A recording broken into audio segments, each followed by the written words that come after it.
भीषण विमान अपघाताची खळबळ. राज्याला हादरवून टाकणारी बातमी समोर येत आहे. बारामती परिसरात उपमुख्यमंत्री अजित पवार यांच्या विमानाला भीषण अपघात झाल्याची माहिती समोर आली आहे. लँडिंगच्या वेळी अवघ्या 500 फूट उंचीवरून विमान दरी सदृश्य भागात कोसळल्याचं सांगितलं जात आहे. अपघातानंतर परिसरात धुराचे मोठे लाट उठल्याचं प्रत्यक्षदर्शींनी म्हटलं आहे. आज सकाळी 8:30च्या सुमारास मुंबईहून बारामतीकडे येत असताना हा अपघात घडला.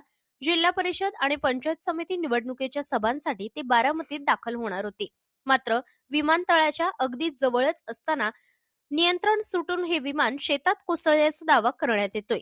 विमान चित्रविचित्र अवस्थेत असल्याचं दृश्य अत्यंत भीषण असल्याचंही सांगितलं जात आहे.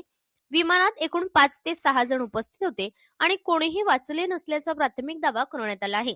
या घटनेनंतर संपूर्ण राज्यात शोककळा पसरल्याचं चित्र मांडलं जात आहे. दरम्यान वरिष्ठ नेत्यांचे दौरे रद्द झाल्याची आणि पवार कुटुंबीय बारामतीकडे रवाना झाल्याची माहिती या मॉक स्क्रिप्टमध्ये दिली जात आहे. ही बातमी सतत अपडेट होत आहे. अधिकृत माहितीची प्रतीक्षा आहे. आम्ही या ब्रेकिंगवर लक्ष ठेवून आहोत. नवीन अपडेटसाठी जोडले रहा.